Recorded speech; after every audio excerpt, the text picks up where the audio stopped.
Bagaimana cara menegur khotib yang lupa rukun khutbah? Kasih tahu, Pak Khotib lupa rukun khutbah 5. Semua laki-laki di sini wajib bisa khutbah. Karena mana tahu nanti pergi ke pulau, kebetulan ditugaskan Pak Wali pergi ke pulau. Sampai di pulau ada sholat Jumat. Apa kata pengurus masjid? Hari ini Jumat tidak jadi karena nggak ada khotib. Karena khotib mencret, karena khotib demam. Maka PNS yang datang tadi berdiri, saya bisa jadi khotib.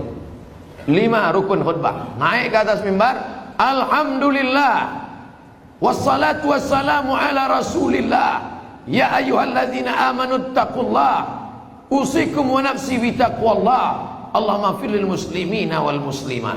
Duduk.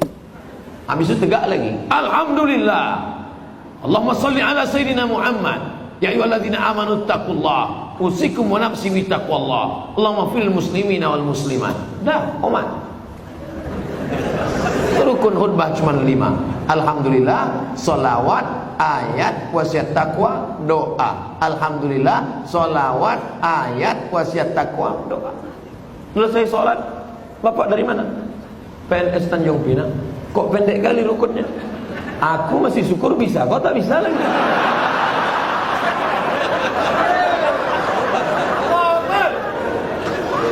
Nah, insya Allah selesai ceramah ini semua PNS ASN Tanjung Pinang bisa jadi khotib, betul?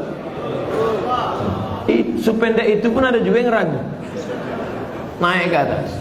Nanti latihan dulu, karena kadang walaupun kita hafal, karena grogi naik ke atas hilang juga yang 5 itu. Pas naik ke atas, latihan. Alhamdulillah, wassalatu wassalamu ala rasulillah, ya ayyuhalladzina amanu taqullah, usikum wa nafsi bitaqwallah, Allahumma fir lil muslimina wal muslimat. Duduk. Karena khutbah mesti 2. Besok naik lagi. Alhamdulillah. Diulang balik, jangan pula naik lagi sama macam tadi.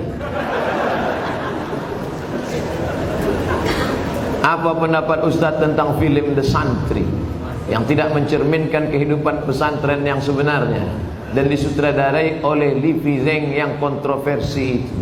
Kalian mancing-mancing ah.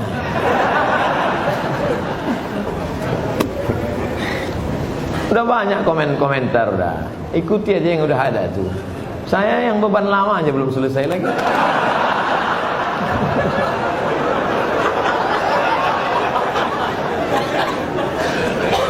Haram hukumnya masuk ke rumah ibadah orang lain.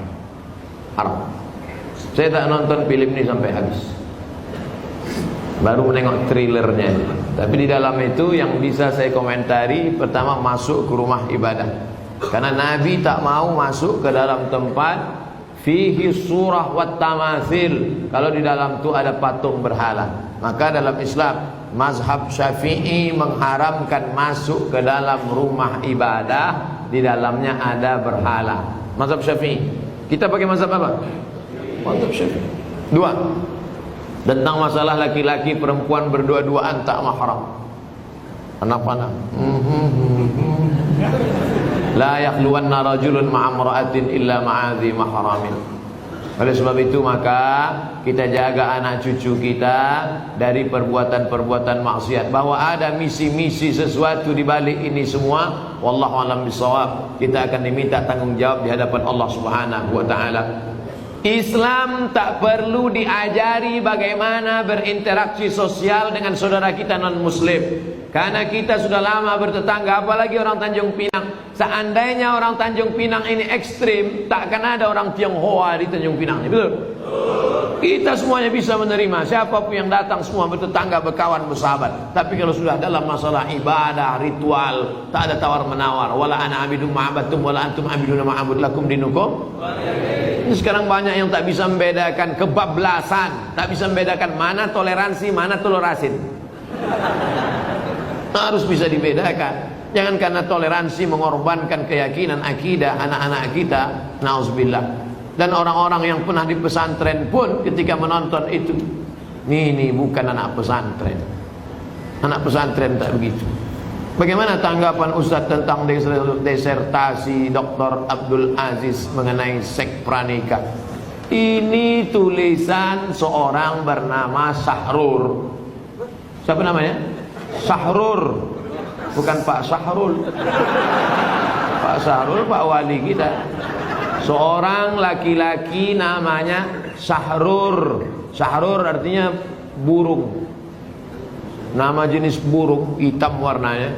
Itu nama dia, orang Suriah. Sahrur ini kuliahnya di Moskow. Aliran pemikirannya kiri. Apa itu maknanya kalau kiri? Komunis. Sahrur ini komunis. Sekolahnya di Moskow. Pulang dia dari Moskow, dibacanya Quran, dilepaskannya dari asbabun nuzul, dilepaskannya dari nasikh mansukh, dilepaskannya dari tafsir bil ma'thur, ditafsirkannya dengan pakai otak dia sendiri, dipakainya dengan ilmu bahasa. Pendekatannya dia selalu pakai bahasa. Makanya menurut Sahrur, aurat yang wajib ditutupi itu hanya yang berkerut-kerut saja, yaitu payudara dan kemaluan. Itu saja yang wajib ditutup, yang lain boleh dibuka. Sahrur ini sudah lama kontroversi. Tahun 90 dia sudah mengeluarkan buku itu, namanya Alkitab wal Quran. Cuman baru sekarang dipopulerkan, ditulis, dibawa ke kampus, lalu disidangkan, dan pada akhirnya menjadi kehebohan. Ingat, ada ilmu, tapi ada yang lebih tinggi daripada ilmu, adalah akhlak. Mana akhlak kita di hadapan manusia dan di hadapan Allah Subhanahu wa taala. Hai para cendekiawan-cendekiawan, jaga akhlak, karena keilmuan kita akan dituntut di hadapan Allah. Kira-kira apa efeknya? Mengeluarkan disertasi bahwa hubungan laki-laki perempuan, suka sama suka, tidak dianggap sebagai zina. Kira-kira apa efek positifnya terhadap umat? Tak ada. Semua agama di dunia ini mengharamkan zina. Agama apapun. Tanyalah kawan-kawan kita yang Tionghoa, Konghucu, tanya saudara-saudara kita yang Kristen, Katolik, tanya sama dia, apakah dibenarkan? Tidak. Tak ada satupun yang melegalisasi perbuatan zina. Na'udzubillah. Apa boleh ketika halangan saya tetap menjaga wudhu dan zikir yang biasa saya? Perempuan yang berhalangan boleh berwudhu, perempuan yang berhalangan boleh tetap berzikir. Yang tak boleh baca Quran, tak boleh baca Quran, tak boleh pegang Quran, tak boleh iktikaf di masjid, tak boleh tawaf, tak boleh solat, tak boleh puasa. Adapun berzikir tetap. Baca Quran yang ayat fungsinya sebagai doa boleh. Mana itu ayat sebagai doa? Naik kendaraan, subhanalladzi sakhkhara lana hadza wa ma kunna lahu muqrinin. Itu adalah ayat Quran, tapi fungsinya waktu naik kendaraan sebagai doa. Rabbana atina fid dunya, itu doa. Tapi dalam ayat Quran, maka fungsinya sebagai doa boleh. Apa hukum orang suka membid'ah-bid'ahkan orang lain, sementara perilakunya tidak memberikan contoh? Tak dikasihnya contoh bid'ahnya apa? Ada orang baca Yasin lalu dibid'ah. Kalian jangan baca Yasin lagi. Baca Yasin ini bid'ah. Jadi kalau ada orang membid'ahkan kami baca Yasin, cuman apa Ustaz? Baca aja terus sampai dia capek. Dua kemungkinan. Kalau dia capek, kita terus. Kalau kita capek, dia terus. Sekarang saya mau tanya, kalau ada orang membid'ahkan Bapak Ibu Yasinan, Bapak mau terus atau berhenti? Teruslah, nanti lama-lama dia capek. Kenapa tak kau bid'ahkan lagi orang Tanjung Pinang baca Yasin? Capek aku dah aku suruh tak juga berhenti. Yasin itu Quran apa tak Quran? Quran. Membaca Quran apa hukumnya? Wajib baca Quran. Kenapa cuma Yasin yang dibacanya? Yang lain dibacanya juga. Cuman Yasinnya ada keutamaan tersendiri. La tuqra'u fi amrin asirin illa yassarahu Allah. Kalau dibacakan pada perkara yang sulit, maka dimudahkan Allah. Sulit punya anak, baca Yasin. Sulit mau jumpa jodoh, baca Yasin. Sulit mengatasi masalah, baca Yasin. Sulit sakaratul maut, baca Yasin. Makanya kalau ada orang sakaratul maut, bacakan Yasin. Dua gendang, kalau tak sehat mati. Kadang laki-laki ini banyak marah sama bininya. Apa kau ni baca-baca Yasin aja? Bang, aku baca ni persiapan untuk abang juga. Nanti kalau bapak tu agak-agak demam sikit aja. Yasin. InsyaAllah bang, dua gendang ini bang. Kalau tak sehat abang gul. Pak Ustaz Abdul Somad mohon doakan putra kami Empatli bangsawan diterima di sekolah kedinasan Akmil Akademi Militer. Di akhir majlis kita doa. Ibunya, bapaknya tiap malam baca Yasin. Selesai baca Yasin, ya Allah, berkat kemuliaan surat Yasin ini diterimalah anakku hendaknya. Baca Yasin, habis baca Yasin. Dari mana dalilnya ini bisa kami tengok? Baca tafsir Ibnu Katsir. La muqaddimah surat Yasin, tafsir Ibnu Katsir. La tuqra'u fi amrin asirin illa yassarahu Allah. Kalau dibacakan pada perkara yang sulit, susah, dimudahkan Allah.